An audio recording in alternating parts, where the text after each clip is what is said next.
Good evening students.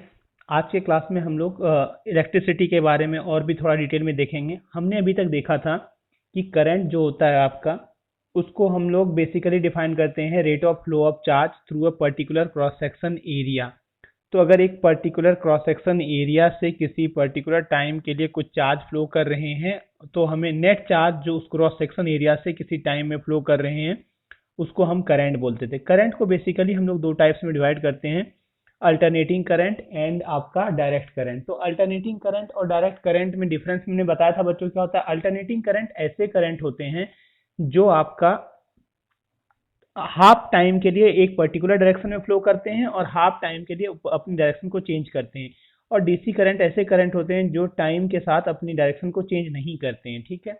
इसके अलावा हमने देखा था इलेक्ट्रॉनिक करंट और कन्वेंशनल करंट को। इलेक्ट्रॉनिक करंट बच्चों ऐसा करंट होता है जो कन्वेंशनल करंट के अपोजिट फ्लो करता है। और कन्वेंशनल करंट की डायरेक्शन आपको पता है हमेशा बैटरी के पॉजिटिव टर्मिनल से नेगेटिव टर्मिनल की ओर होती है। तो इलेक्ट्रॉनिक करंट की डायरेक्शन जो होगी वो अपोजिट होगी, मतलब नेगेटिव से पॉजिटिव टर्मिनल की तरफ होता है। ठीक है। जनरली हम लोग कन्वेंशनल करंट की ही बात करते हैं बच्चों, जो पॉजिटिव से नेगेटिव टर्मिनल की ओर होता है। ठीक है।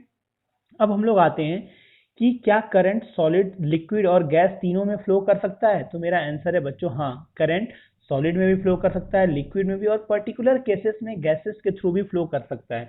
तो बच्चों करंट जो है सॉलिड में किसकी वजह से फ्लो करता है? तो पहला क्वेश्चन हमने पूछा है आपसे, what carries current in a solid. तो बच्चों सॉलिड मतलब आपका हुआ, अगर आयरन का रॉड ले लो, आप कॉपर ले लो, ये सब चीजें सॉलिड हो गई आपकी। तो सॉलिड में करंट जो फ्लो करता है बच्चों वो फ्री इलेक्ट्रॉन्स की वजह से करता है। Free electrons is responsible for flowing of current in solid. तो फ्री इलेक्ट्रॉन्स जो होता है उसकी वजह से करंट फ्लो करते हैं सॉलिड में। अब देखिए मैंने एक डायग्राम बनाया है यहाँ पे बच्चों। इस डायग्राम में हमने क्या लिया है कि हमने आयंस लिए हैं और फ्री इलेक्ट्रॉन्स लिए हैं बच्चों। आयंस कौन सा? ये बड़ा वाला आप जब देख रहे हैं ये आयंस है बच्चों, और ये छोटे छोटे जो देख रहे हैं ये सब फ्री इलेक्ट्रॉन्स हैं। तो हमने आयंस और फ्री इलेक्ट्रॉन्स यहाँ पे लिए हैं। अब आप देखिए, जब भी आप एक कंडक्टर को देखते हैं उसमें फ्री इलेक्ट्रॉन्स भी बहुत सारे होते हैं और आयंस तो होते हैं, जैसे सोडियम प्लस Na। और प्लस में क्या हुआ आपका, यहाँ पे पॉजिटिवली चार्ज है। तो एक बच्चों इलेक्ट्रॉन इससे निकला, जैसे कि मैंने एग्जांपल लिया है लास्ट नीचे इसके, तो मैं आपको समझाता हूँ। तो पहले आपको ये समझना है कि सॉलिड में जो इलेक्ट्रॉन फ्लो होते हैं वो फ्री, सॉलिड में जो चार्ज या करंट फ्लो होता है बच्चों वो सिर्फ फ्री इलेक्ट्रॉन्स की वजह से होता है। लेकिन लिक्विड की बात करें तो लिक्विड में आपका करंट का फ्लो पॉजिटिव और नेगेटिव आयंस की वजह से होता है। अब ये पॉजिटिव और नेगेटिव आयंस क्या है, इसके लिए मैंने आपको बताया था कि इसके एग्जांपल मैं नीचे ले रहा हूँ।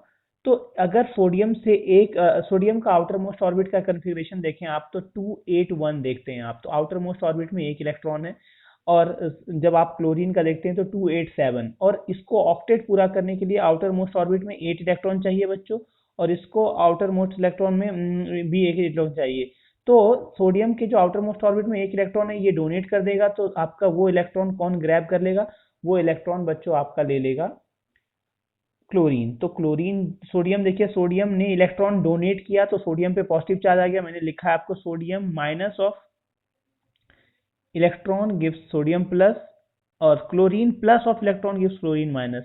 तो ये चीजें आपको समझनी है बच्चों कि जब आप इलेक्ट्रॉन को गेन कर रहे हैं तो आपका चार्ज नेगेटिव हो जाता है, जब आप इलेक्ट्रॉन को लूज कर रहे हैं तो आप पे पॉजिटिव चार्ज आता है बच्चों। ठीक है।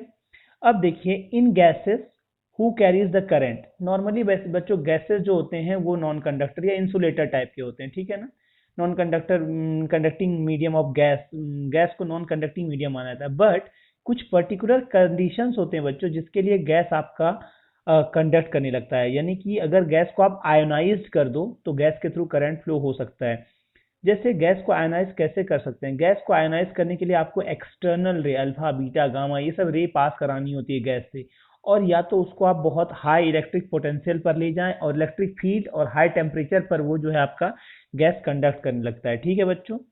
अब ये 12th के बच्चों के लिए स्पेशल कंसेप्ट है ड्रिफ्ट स्पीड का या ड्रिफ्ट वेलोसिटी। जो बच्चे बहुत सारा कंफ्यूजन होते हैं इसमें, तो आप ध्यान से सुनिए। अगर आप 10th के भी हैं तो भी आपको ये आपके एडिशनल नॉलेज की चीजें हैं। तो ड्रिफ्ट वेलोसिटी होती क्या है बच्चों? तो जब आपके, आप कंडक्टर जैसे एक आयरन का रॉड है या आपका एक कॉपर का वायर है, जब ये फ्री है, मतलब इस पे कोई भी आपने बैटरी कनेक्ट नहीं की है, तो when no potential is applied at room temperature, क्या होता है बच्चों, फ्री इलेक्ट्रॉन्स जो होता है ना कंडक्टर का, वो रैंडमली मूव करते रहते हैं इधर उधर, ठीक है। कुछ इलेक्ट्रॉन लेफ्ट से राइट जा रहे हैं, कुछ इलेक्ट्रॉन राइट से लेफ्ट जा रहे हैं। तो क्या होता है आपका, अगर आप पर्टिकुलर क्रॉस सेक्शन एरिया से देखिएगा ना, तो कोई भी नेट इलेक्ट्रॉन पास नहीं कर रहा है, क्योंकि लेफ्ट से राइट 5 जा रहे हैं और राइट से लेफ्ट 5 आ रहे हैं। तो नेट इलेक्ट्रॉन किसी भी पर्टिकुलर क्रॉस सेक्शन एरिया से जब कोई भी बैटरी कनेक्ट नहीं करते हैं तो जीरो होता है बच्चों। तो हम क्या बोल सकते हैं कि ये जो आपका नेट इलेक्ट्रॉन किसी क्रॉस सेक्शन एरिया से पास नहीं हो रहा है, तो मतलब आपका एक नॉर्मल कंडीशन में जब बैटरी कनेक्टेड नहीं है तो कोई भी करंट फ्लो नहीं होगा कंडक्टर से, ठीक है बच्चों। तो जो वेलोसिटी से आपके इलेक्ट्रॉन मूव करते रहते हैं, जिस स्पीड से मूव करते रहते हैं बच्चों, उस स्पीड को हम थर्मल स्पीड या थर्मल वेलोसिटी बोलते हैं, ठीक है।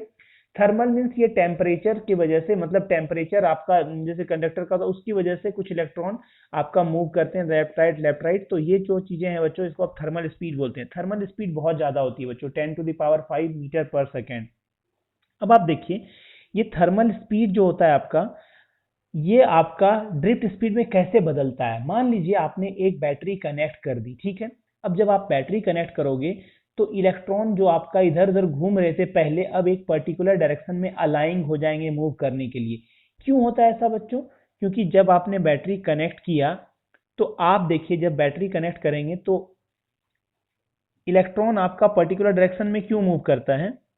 क्योंकि इसका रीजन क्या है बच्चों, जब बैटरी आपने कनेक्ट किया तो इलेक्ट्रॉन पर्टिकुलर डायरेक्शन में मूव करने का रीजन, तो मैंने आपको बताया यहाँ पे, जब आपने बैटरी कनेक्ट किया है तो पॉजिटिव चार्ज जो है वो सबसे पहले क्या होगा, एक इलेक्ट्रिक फील्ड स्टैब्लिश होती है। जैसे ही आपने बैटरी कनेक्ट किया बच्चों, तो एक इलेक्ट्रिक फील्ड स्टैब्लिश होती है।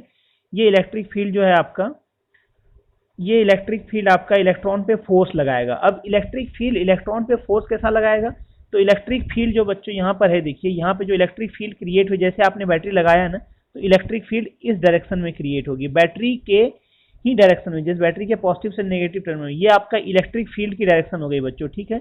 ये आपका इलेक्ट्रिक फील्ड की डायरेक्शन है, ई जिसको मैंने लिखा है यहाँ देखिए, इसको मैंने ई लिखा है, इलेक्ट्रिक फील्ड की डायरेक्शन जो बच्चों, ये हम ई लिख रहे हैं इसको। तो इलेक्ट्रिक फील्ड की डायरेक्शन में आपका इलेक्ट्रॉन पे फोर्स किस डायरेक्शन में लगेगा बच्चों, इलेक्ट्रॉन पे फोर्स लगेगा इलेक्ट्रिक फील्ड के ऑपोजिट डायरेक्शन में। इलेक्ट्रिक फील्ड आपका ये है, तो इलेक्ट्रॉन पे फोर्स लगेगा ऑपोजिट डायरेक्शन। तो देखिए आप सारे इलेक्ट्रॉन्स आपके इस डायरेक्शन में मूव करते हुए दिख रहे हैं, आपको सारे इलेक्ट्रॉन आपको इस डायरेक्शन में मूव करते हुए दिखेंगे। तो जैसे आपने बैटरी कनेक्ट की बच्चों, तो अब इलेक्ट्रॉन जो आपका रैंडमली मूव कर रहा था, अब एक पर्टिकुलर डायरेक्शन में मूव करने लगेंगे। इस स्पीड को हम लोग बच्चों ड्रिफ्ट स्पीड बोलते हैं। इसको समझाने के लिए मैं आपको एक अच्छा एग्जांपल देता हूँ। सपोज करिए आप ट्रेन के लिए वेट कर रहे हैं प्लेटफॉर्म नंबर 1 पे, ठीक है। अब अचानक अनाउंसमेंट होती है कि ट्रेन 2 मिनट के बाद प्लेटफॉर्म नंबर 1 पे न आके 2 पे आ रही है। तो आपको क्या करना पड़ता है, आप सब जाते हैं प्लेटफॉर्म नंबर 2 की तरफ, लेकिन पूरी की पूरी जो भीड़ है वो प्लेटफॉर्म नंबर 2 की तरफ जा रही होती है। तो इसका मतलब क्या होता है कि लोगों में कोलिजन होगा।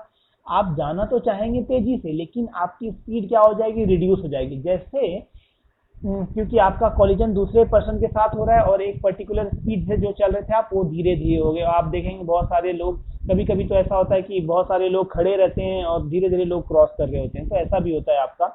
तो ये यहाँ पे क्या है, इससे रिलेट कर सकते हैं। मान लीजिए बच्चों, जब आपने इलेक्ट्रिक फील्ड अप्लाई कर दिया, जब आपने बैटरी अप्लाई कर दी, तो इलेक्ट्रिक फील्ड की वजह से इलेक्ट्रॉन पे फोर्स लगे। अब ये इलेक्ट्रॉन जो है वो हैवी आयंस, जो पिछले डायग्राम में हमने देखा था, कोलाइड होंगे।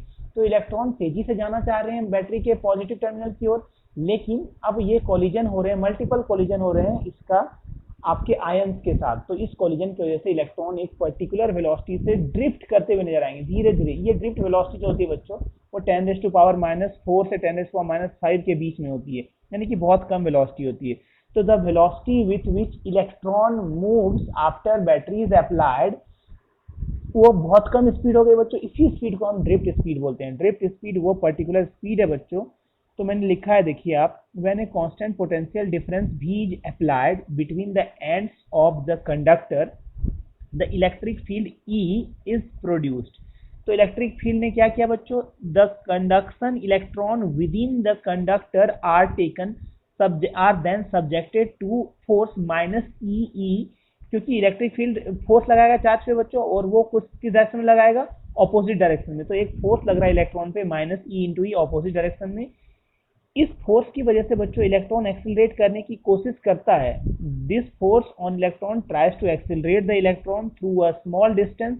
लेकिन आपका क्या होता है बच्चों, इलेक्ट्रॉन का मल्टीपल कोलिजन होता है आयंस और एटम्स से, और एक इलेक्ट्रॉन पर्टिकुलर वेलोसिटी से मूव करते हुए नजर आते हैं, जिसको हम ड्रिफ्ट स्पीड या ड्रिफ्ट वेलोसिटी बोलते हैं बच्चों। ठीक है, अगली क्लास में हम लोग ड्रिफ्ट वेलोसिटी का डेरिवेशन देखेंगे, वो भी थोड़ा इंपॉर्टेंट डेरिवेशन है बच्चों। तो हम लोग अभी पहले इसको समझेंगे कि ड्रिफ्ट वेलोसिटी के लिए हमें क्या समझना था, कि ड्रिफ्ट वेलोसिटी का कंसेप्ट तभी आएगा जब बैटरी कनेक्टेड किया है, आपने बैटरी कनेक्ट किया है तो ड्रिफ्ट वेलोसिटी आपका आएगा। ठीक है बच्चों, आज के लिए इतना ही। Thank you to all of you.